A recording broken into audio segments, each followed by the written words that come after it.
Hello, everybody, and welcome to the Fumbling Gurus, a podcast that covers the NFL. And now, your hosts, Tom, John, and Gannon. Hello, everybody. I'm John, and I'm excited to talk to you guys today. We got a pretty exciting week that happened this week in NFL. So first, we're brought to you by nobody. We're here with Gannon Hey, what's going on? and Tom. Hey, welcome back, guys. How was your guys' weekend? Pretty busy. I had multiple parties that I went to, and Way to rub it in and brag about I it. All know, right. hey, Move right along. How was your weekend, man? You had a more normal, traditional weekend, right? We had the World Cup finals, so that was fun. I'm gonna ignore the Bucks again this week, so I'm pretty sure we had a bye. I don't know, something like that. So yeah, I mean, you texted me at 12:45 or something, and it was like, "What an amazing World Cup that was!" And I was like, "Yeah, yeah, yeah, yeah," something like that. And then the New England Raiders game ending happens, and I was like, "Yeah, there's just nothing with soccer that matches football." mm, I'm sorry. That's why soccer is called soccer and not football, because football is dominated by football. they both have like both can be true, man. Both can be true.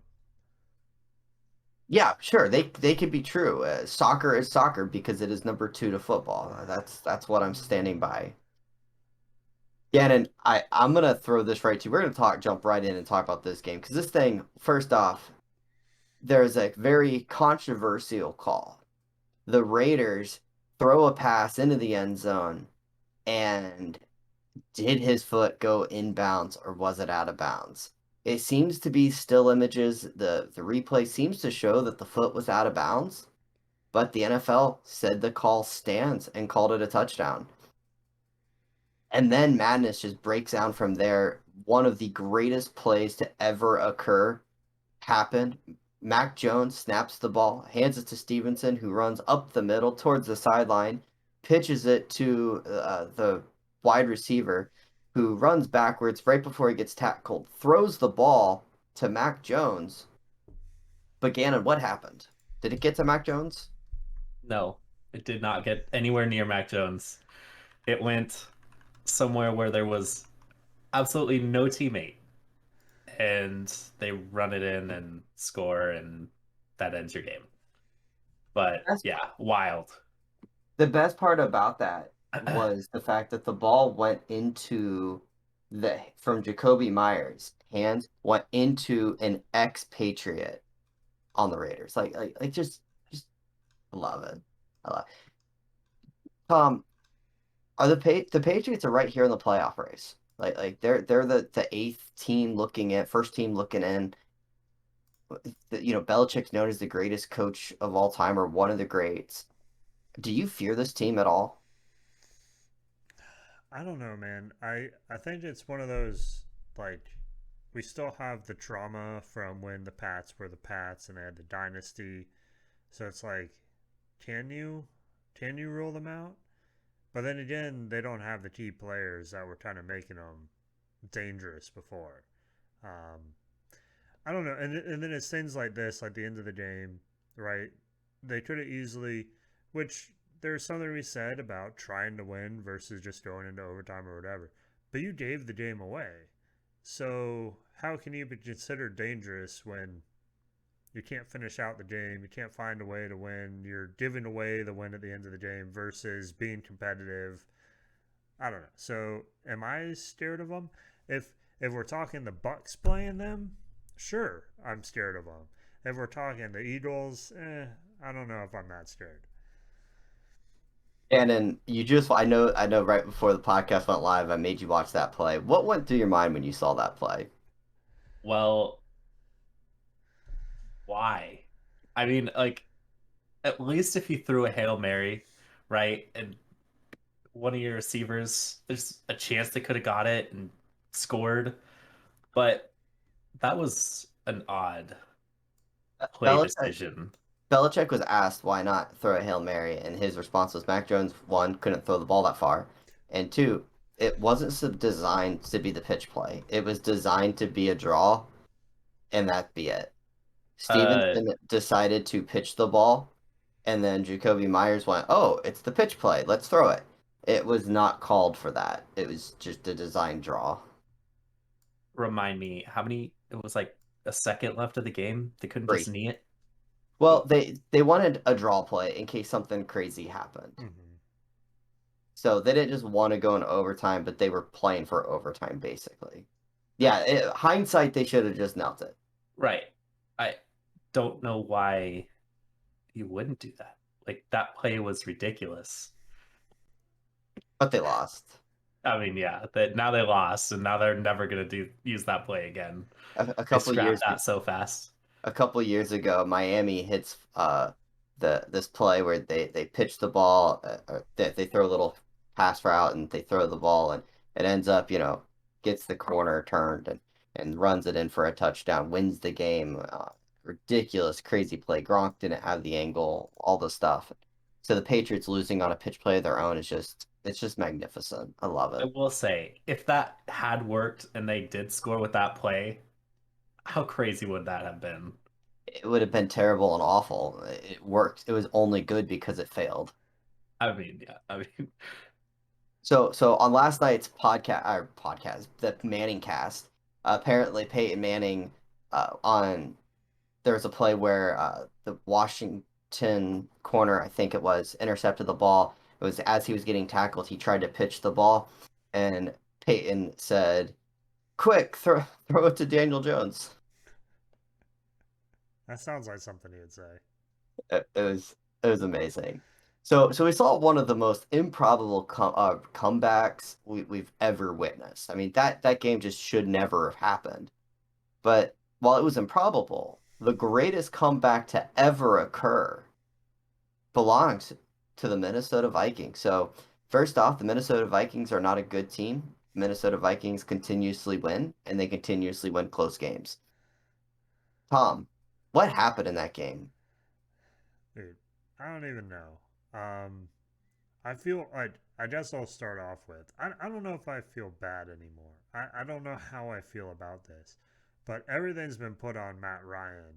Um, the like I've seen memes of how many games he's been up by X number of points and they come back. I mean, I I get it. It's Matt Ryan. He's on those teams. He has a correlation there, but it's not just him. There's no way. Well, okay, it was Brady's fault for most of the Bucks' loss, but he wasn't doing what Brady was doing, fumbling and throwing interceptions every single play. Um, so I don't know what that was, but it was definitely definitely a team falling apart. Um, that was harder. I don't know. I don't know if it was harder to watch than the Falcons Super Bowl where New England came back. Um, but I felt pretty bad for them as you're watching the points just rack up and Minnesota come back. And then icing on top, they come going to overtime of anything and win in overtime. Um, I don't know. I didn't really think Minnesota was playing that good. I think there were some questionable calls early in the game, which gave the Colts maybe a little more of a lead. And then Minnesota finally got their stride in the second half, clearly. Um, but it was a very fun game to watch, and I think you couldn't help but find yourself rooting for Minnesota to keep going and eventually take over.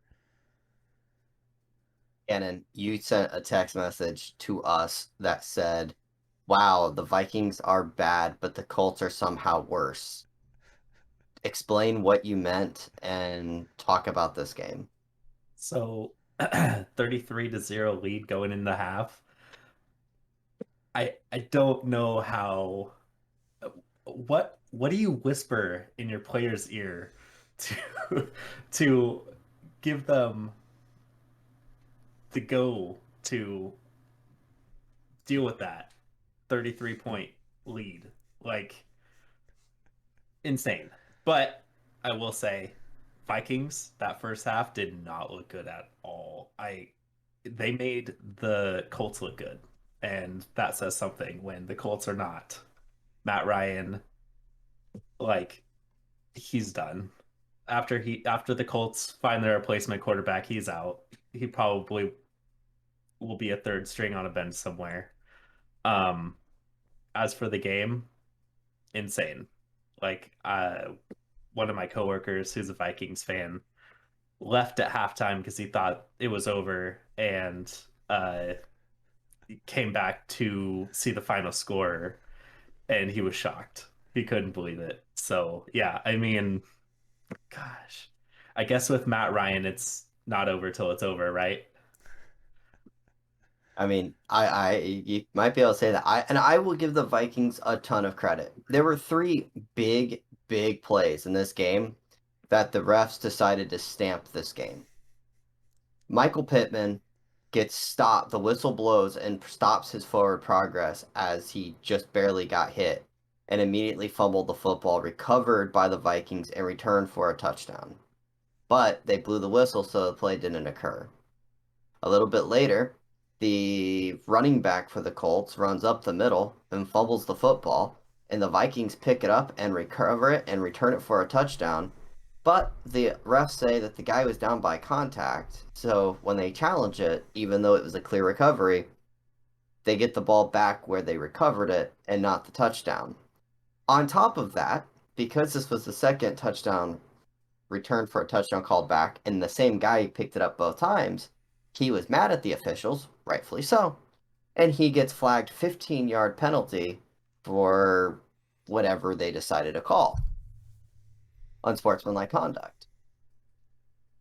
So not just did the refs get it wrong, they then penalized the player for being mad that the refs got it wrong.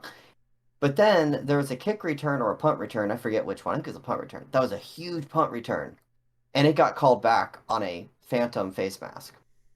And yet the Vikings were able to overcome it. And thankfully they were, because it's hard enough to face the team you're playing in the NFL. Every team is decent.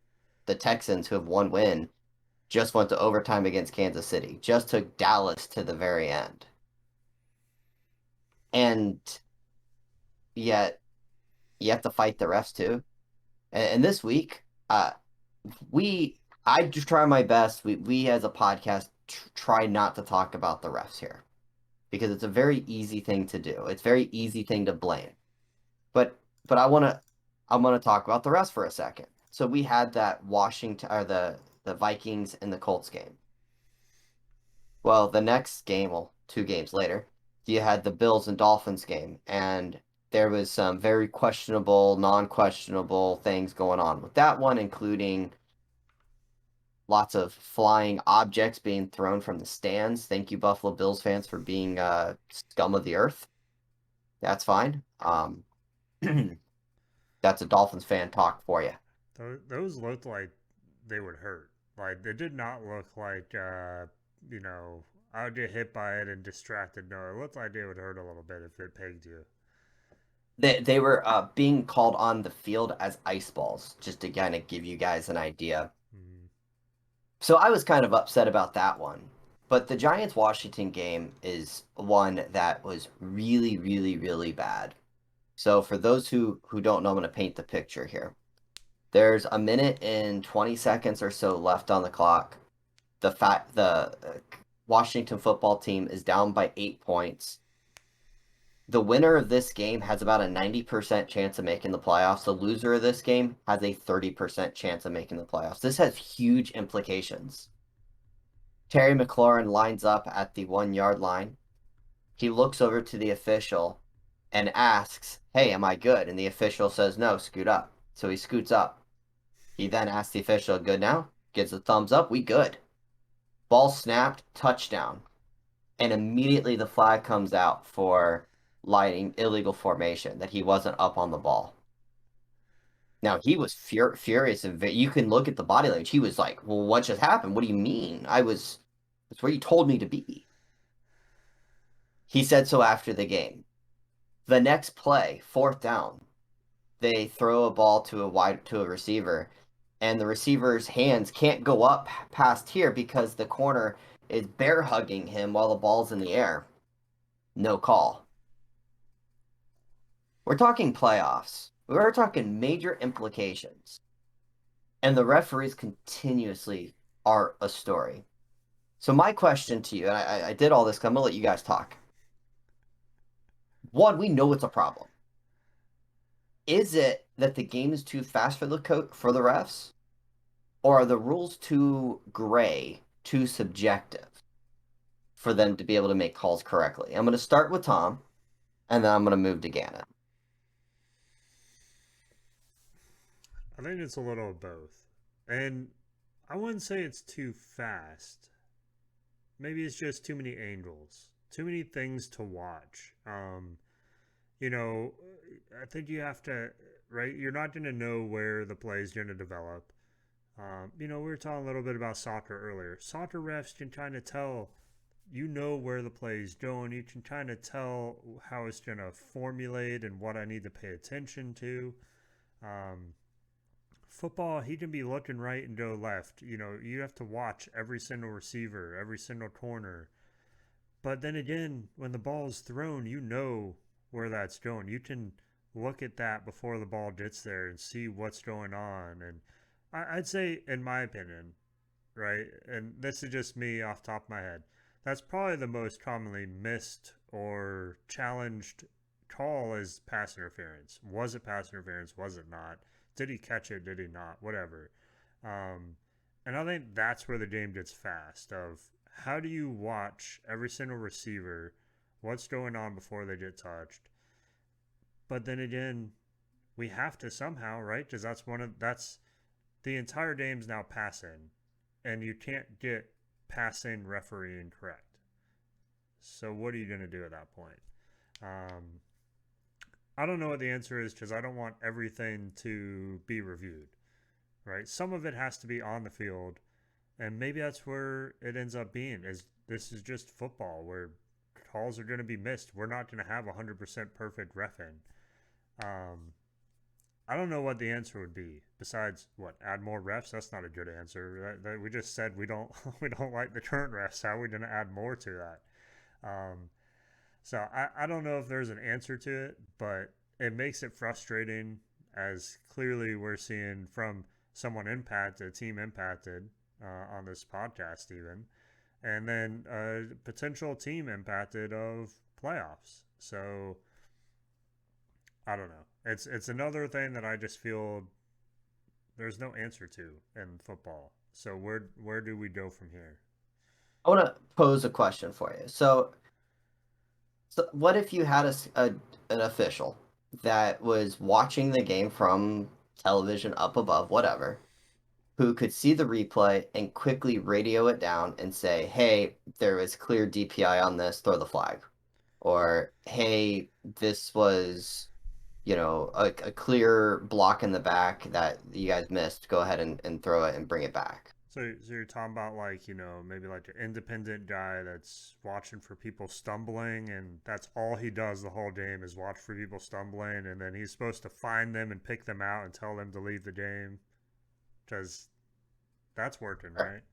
Fair enough. Gannon, I, I said I wanted your opinion on this. I'm going to throw it to you, and then we're going to move off of the refs. Okay. I got a quick one here. Okay, so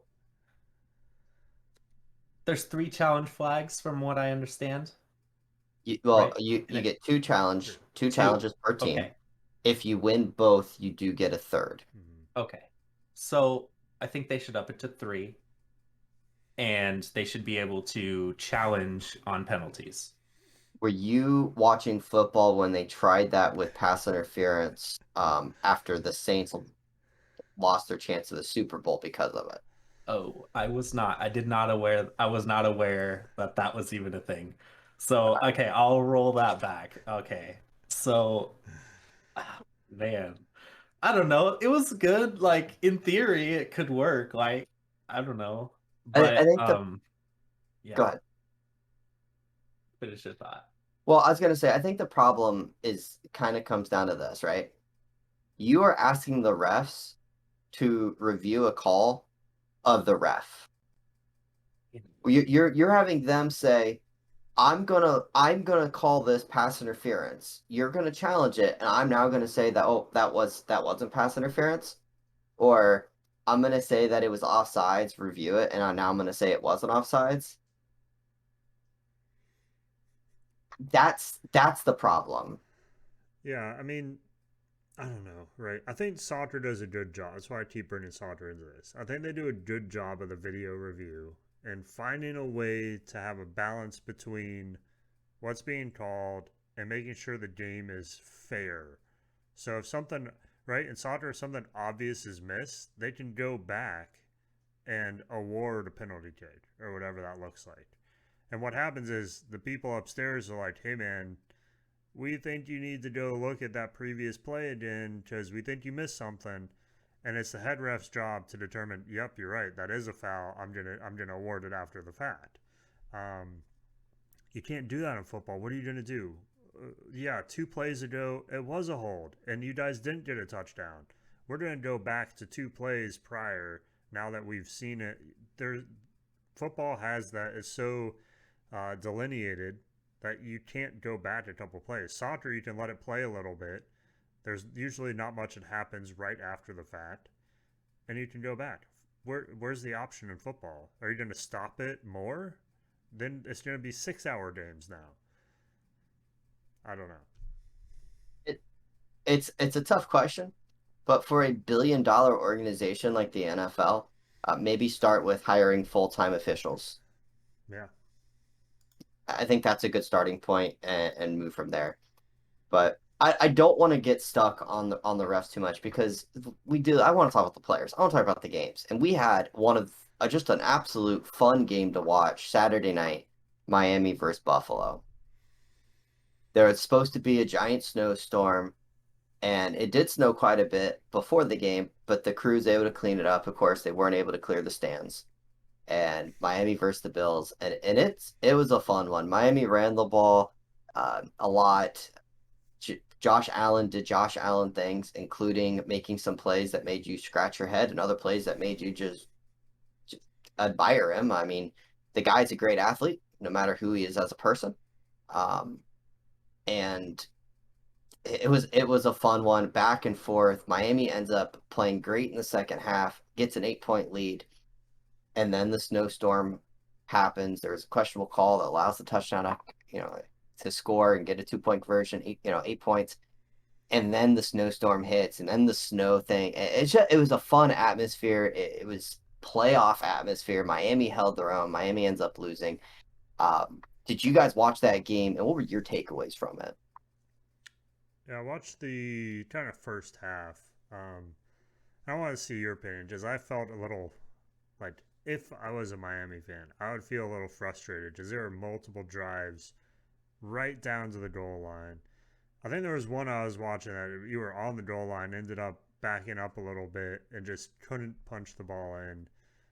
So I think it was like the first couple drives. You had 2 chances for touchdowns and ended up with just field goals for both. And that's kind of my takeaway is there was missed opportunities for the Dolphins during that game. Yeah, so I was happy to see the offense get going again after bad games against San Francisco and the Chargers, but a loss is a loss, and they left meat on the bone. They left some offense on the field, and that was frustrating. The defense couldn't make the big stop when necessary, and it was exciting. It was fun. It was disappointing as of my from coming from the Miami perspective. Mm-hmm. Uh, it was good to see Tua have a great game. It was good to see the offensive line play great. I wish that the Bills would have been called for grabbing and tackling receivers, but that's just a different story. There was a missed offensive pass interference on the Dolphins. Ironically, the guy could have not done it and probably had a touchdown, but he felt that he needed to come back and push off, and but it was not called. So it was a little bit of both, but frustrating. Gannon, what did you think of that game? So before the game even started, I know we were talking about it last week.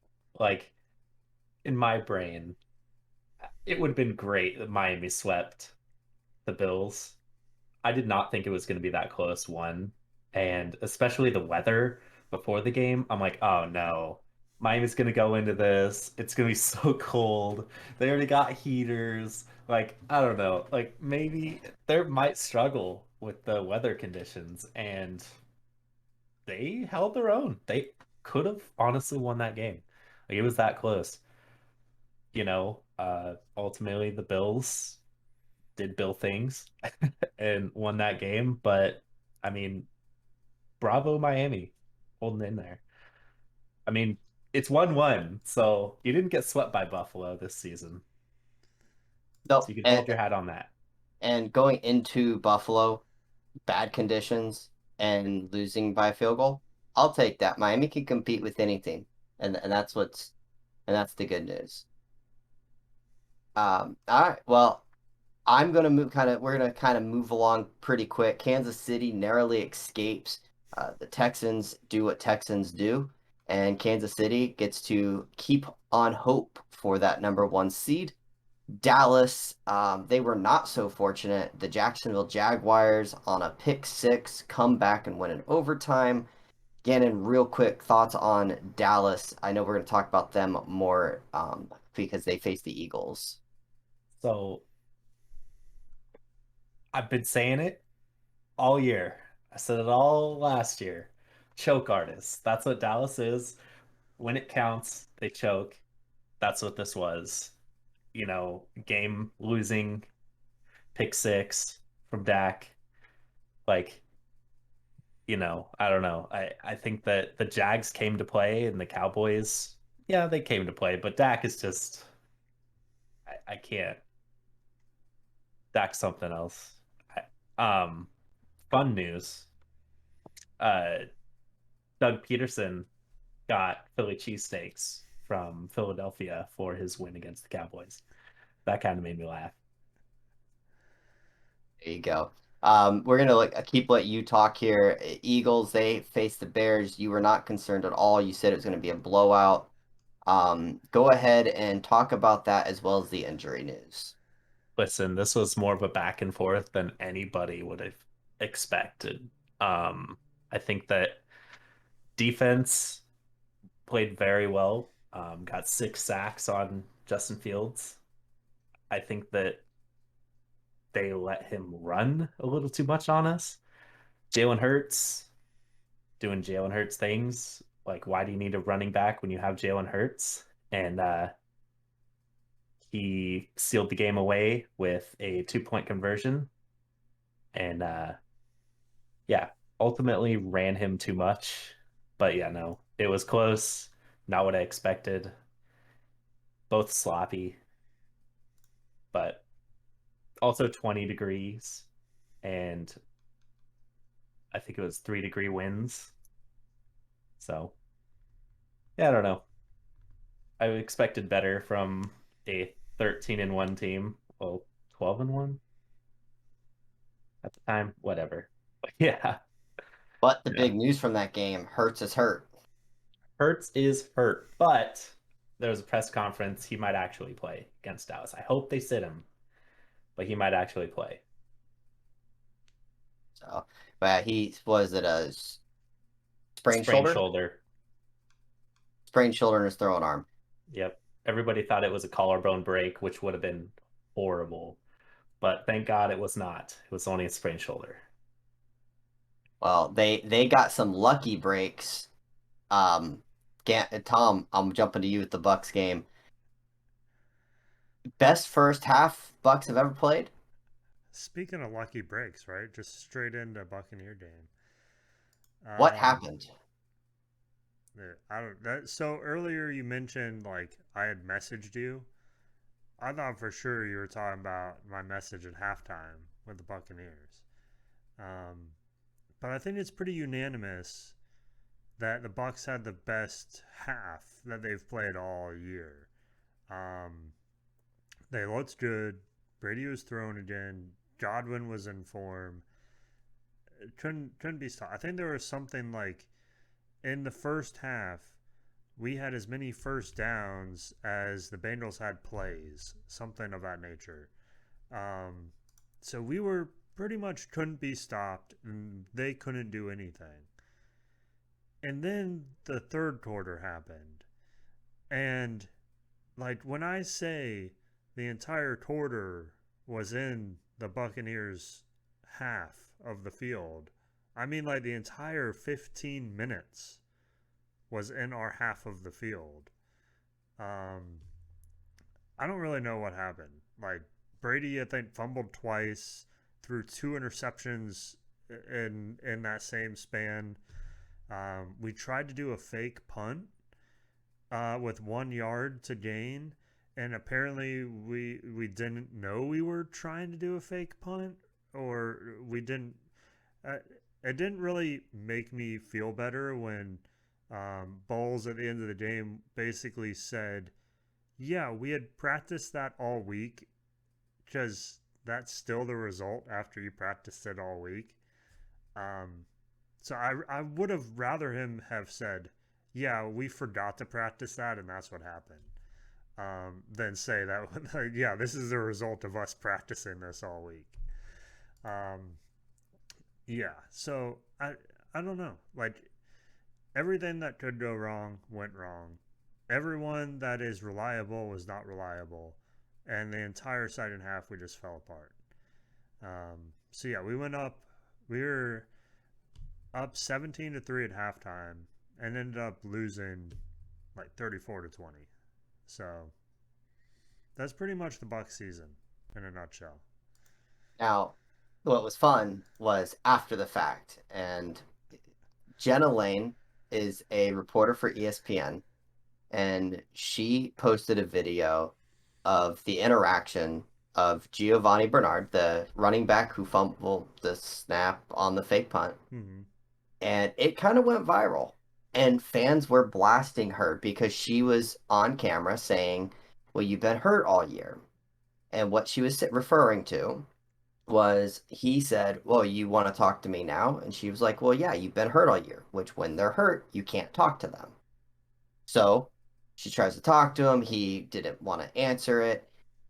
And fans and Cyborg, a famous fighter, um, were all on Bernard's side. Tom, this is your team. What was your takeaway from that interaction? I mean, right, I get it. I think it's not even to the degree of paparazzi. I think that's what everyone's equating it to is the paparazzi that are outside the celeb's house. Don't let them go anywhere. All they want to do is go eat dinner with their family. That's what it felt like to me. But it's like you're a professional sport player. You're being paid to play a game and talk to media. And that is in your contract for most, if not everyone, that you have to make yourself available after the game. I think it's an NFL guideline, NFL rule. Um, so it's like he's trying to split and be like, can I just go be with my family? It's like, well, I mean, you were in one of the pivotal plays and you're the one that made the mistake. We kind of want to talk to you about what happened. Um, so to me, it was fair game. You know, if he would have just spent five minutes and been like, yeah, you know what, exactly what he said, right? Yeah, you know what, I messed up. It was a miscommunication. It's all my fault. And he just moved on. There'd be no story here. But instead, he made it into a story. They made it into a story, and it's this whole thing now. But yeah, I don't. I think it's just reporters being reporters. How? Of course, they want to talk to you because you made a pivotal mistake in the game. Sorry, but that's how it happens. Gannon, any thoughts on that interaction before we move on? Um, yeah, like Tom said, he could have just spewed a couple minutes talking about it, and it would have been a big story. Um, I don't know. It's blown up beyond proportions. Like I don't know. I'll Oh ask no. I'll ask this question because I know that we kind of discussed it a little bit. If this is a male reporter posting this video, is the outlash as much, or is this because it's a female reporter? And I'm gonna throw it to Tom first, and then I'll go to you, Gannon. I mean, maybe, right?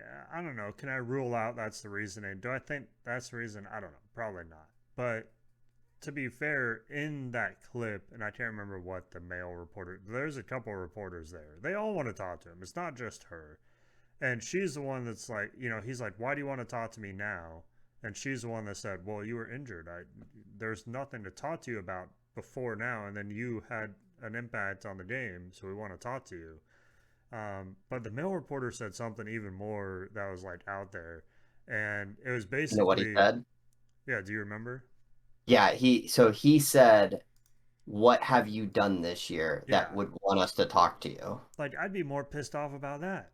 Like, sure, okay, I get it. I was injured. You couldn't talk to me. But this guy's like, hey, you haven't really done anything. And then all of a sudden you fumbled a football. I want to talk to you. It's like, come on, man. Like, so, yeah, I think that's where maybe some of the line is of like, why are we outraged at her when there are other reporters doing worse, I guess you can say.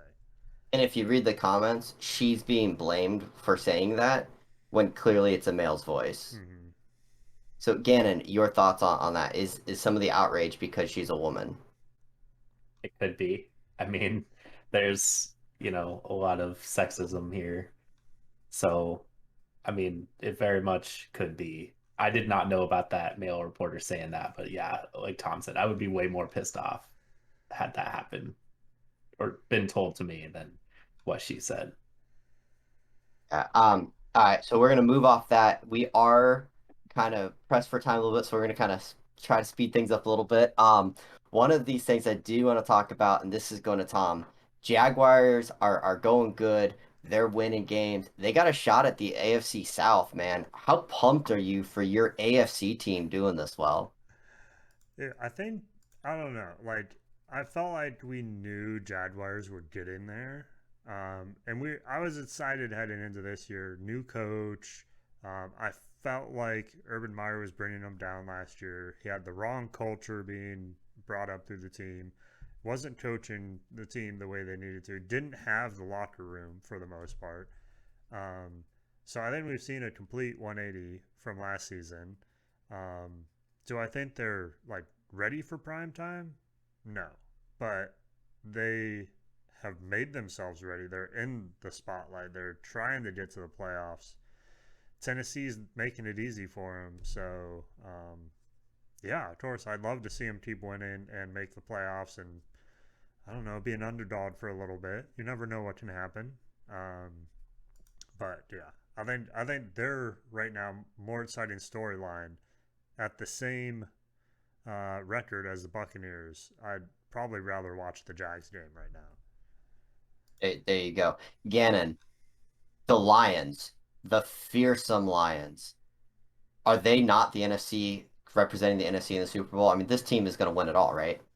Listen, if the Eagles weren't a contender and the Lions were on a tear, I would love just nothing more than to root for the Lions to go all the way. That's not the case, but they are they a 500 team or are they over 500 team? I don't even remember. I believe they're 500 this week now. That's pretty good for the Mm-hmm. Lions. What's the last time they were 500? Come on. And I mean they're behind the Vikings, so they probably won't do much, Well, they won't but win the division, but they have a shot at the playoffs. They have a chance at the 7 seed. Their next 3 games, they're favored to win all 3 of them, with their toughest game being the last game of the year in Green Bay. hmm, listen, I would love nothing more to see the Lions in the playoffs. Just for shock and awe value to see how far they can get. So, well, there is a big game this week. It's the Lions beat the Jets last week. And now the Jaguars on Thursday night play the Jets. This is a very big game. Jaguars need it. Jets need it. Real quick, who do you think's going to win this game, Gannon? I mean, Jaguars just knocked off the Cowboys last week, so I'm gonna have to go Jags. The Jets fighting for that playoff spot. Jags fighting for that playoff spot. Who you got?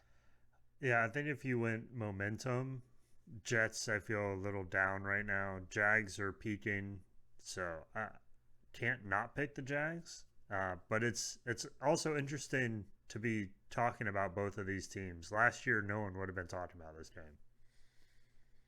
It's I true. agree. Lions are facing the Panthers. I'm not even going to bother discussing that any further. One of the big games this week, there's two big games, and they all revolve around the NFC East. You've got Giants versus Vikings. This is a big game. You've got the Vikings obviously doing Vikings things, Giants winning that game against Washington. Uh, you're a Giants fan, Gannon, so tell me, what do you expect in that game? I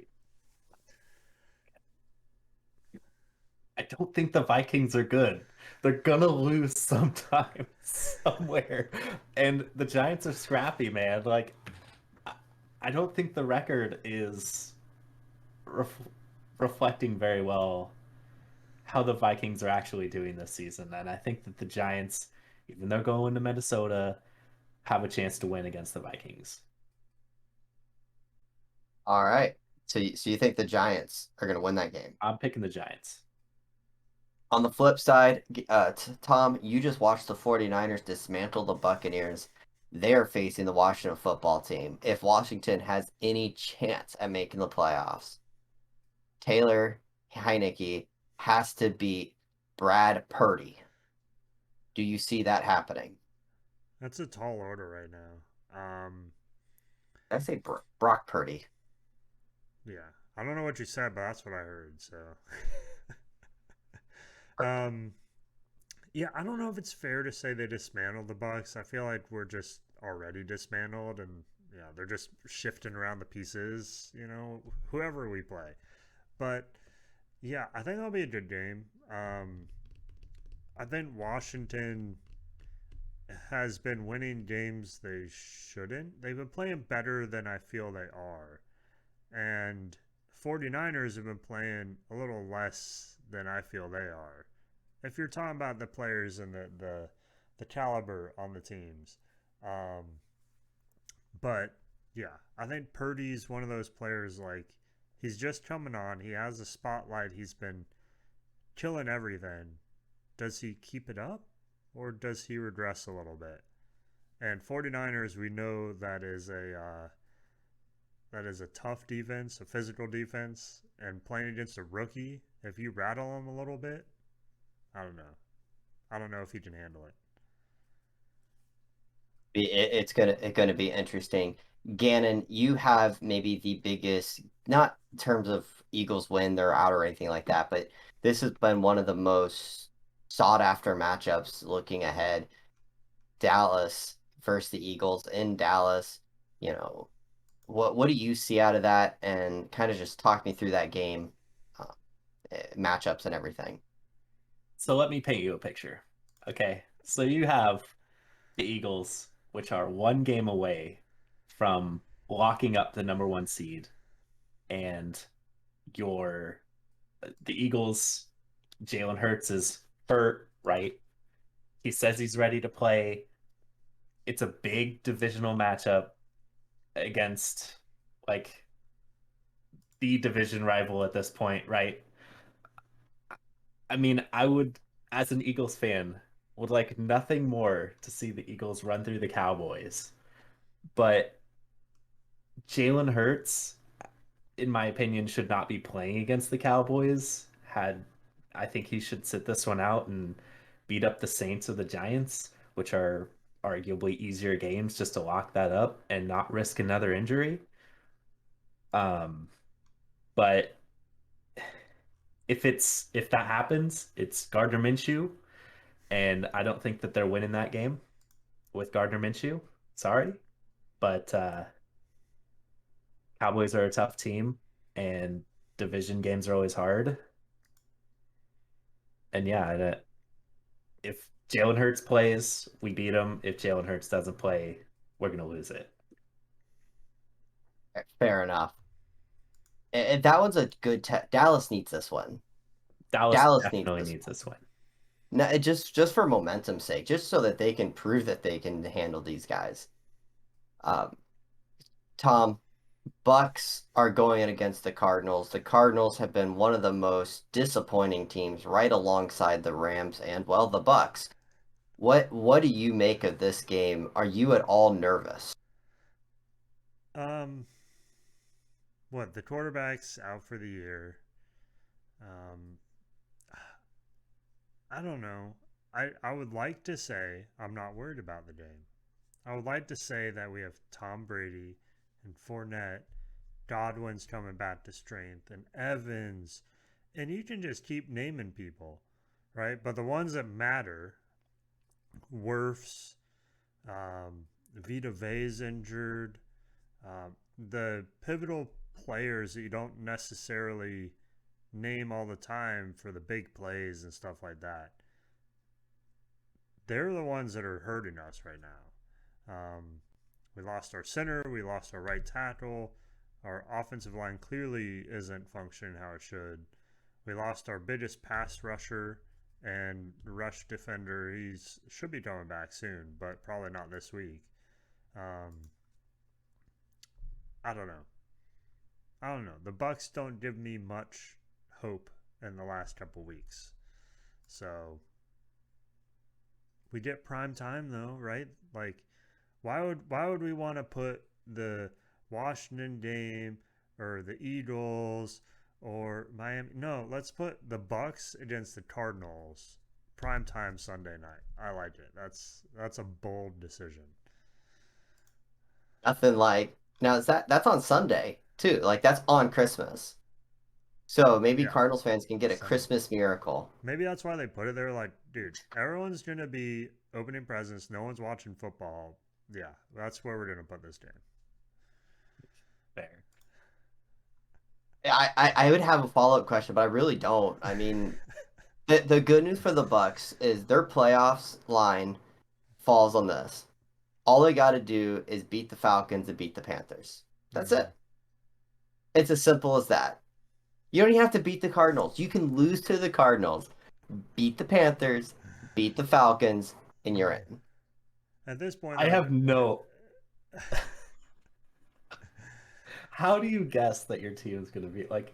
There's no guessing your team's going to be this bad this year.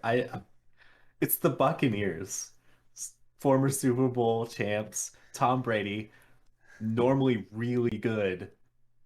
I, how do you look at this team and be like, what happened?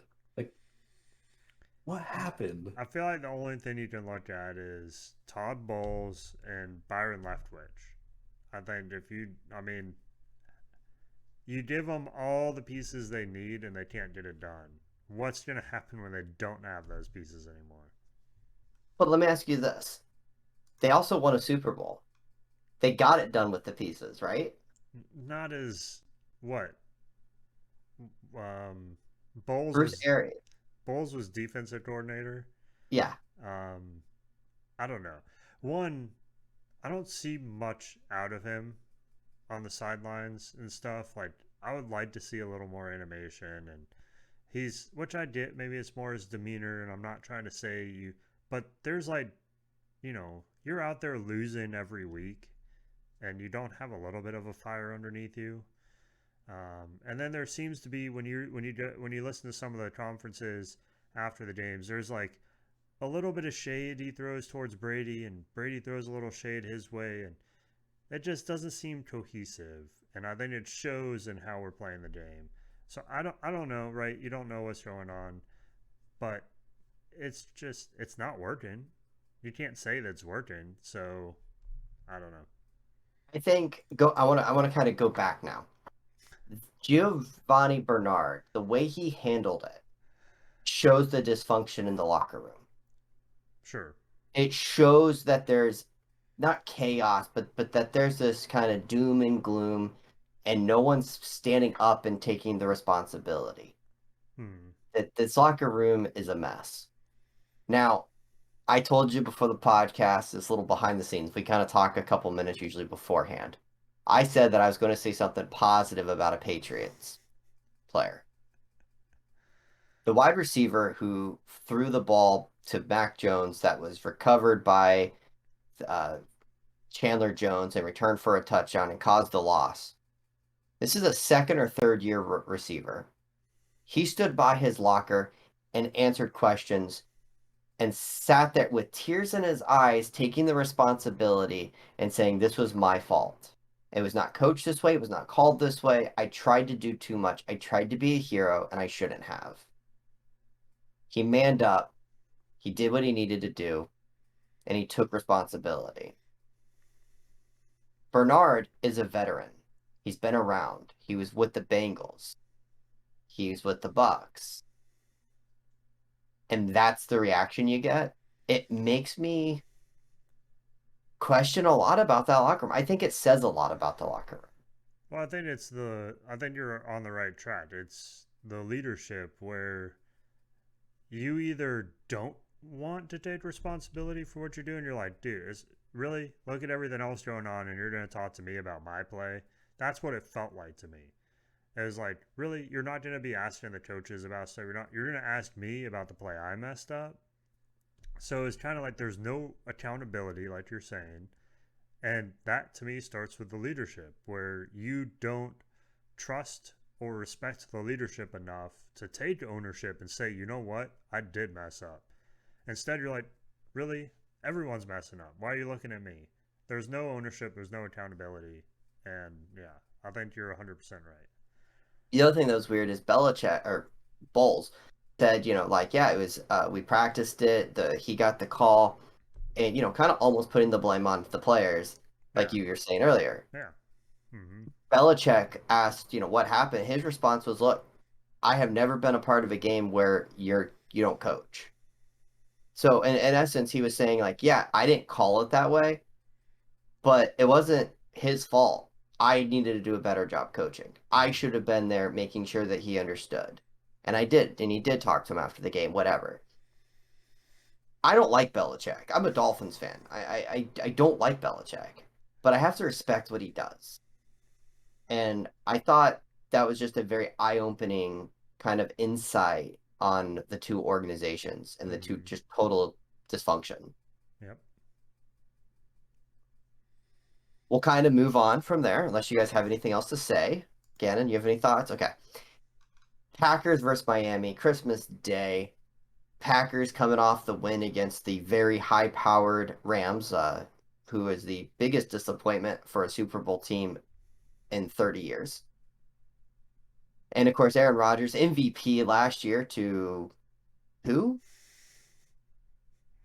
Versus Tua Tagovailoa and the Miami Dolphins in Miami. It's going to be cold. And I'm not kidding. The high is going to be 48 degrees. Well, not the high, but like the game time temp, 48 degrees in Miami. Uh, Guys, Packers and Aaron Rodgers get to experience cold. Should Miami be nervous? Gannon? No. Miami played very well at a chilly, frosty Bills stadium. I think Miami is going to warm up that stadium just with the sheer heat that they're going to bring to the Packers on Sunday morning, Christmas Day. Okay. Tom, uh, Packers defense, it can be pretty good. Can they stop Tyreek Hill and Jalen Waddle and Mostert and Tua Tagovailoa? The Packers are it's one of those teams we were talking about the Patriots earlier. It's one of those teams that they always kind of find a way to hang in there. Um, but they haven't shown up necessarily against the bigger teams in the league this year. Um, I mean, so like looking at some of their wins, I think the biggest win this season's been against Dallas. Their other wins are Chicago, Tampa Bay, New England, um, the Rams last week, Chicago again. I mean, not very many great teams here. Um, so I think Miami coming in, I think they should not have a problem, but it's the Packers, it's Aaron Rodgers. That's my concern, right? Who Is knows? can Aaron Rodgers just turn the clock back and for one game? I mean, he always has that possibility. Miami is without their number two, three, four corner. Their starting free safety has a neck injury. Their strong safety's hurt. Their backup safety's hurt. I'm a little nervous about the secondary. but I do think Miami wins this game. I think Miami gets out to a big lead early, coasts to an easy win on Christmas Day, which will be a huge Christmas present for myself.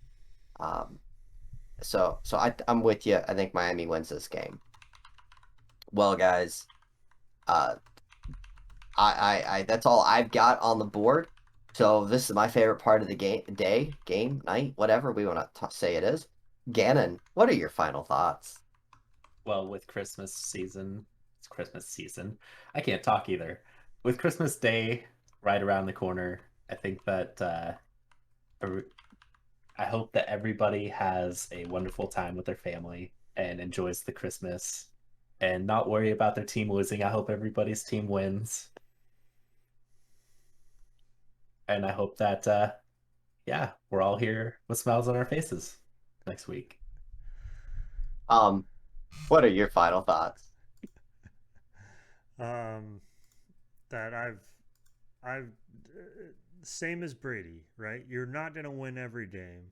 I don't know where the expectation came that we were just gonna win games. Playoffs are what matter, right? Talking playoffs. Let's kick it up a gear in the playoffs, and whatever happened regular season, let's let it go. Those are my thoughts. Said this last week. I want to bring it up again. Guys, 5 days until Christmas. 5 days. If you haven't done your shopping, you need to get going. Start doing the shopping. Amazon can still get it to you in 2 days. We're not sponsored by Amazon, but Bezos, you want to sponsor us? Let us know. All right, everybody. Thank you so much for hanging out. We really appreciate it. Happy holidays. Merry Christmas. See you New Year's, whatever's coming up around the corner. Lots of stuff. We'll be back next week. See you guys.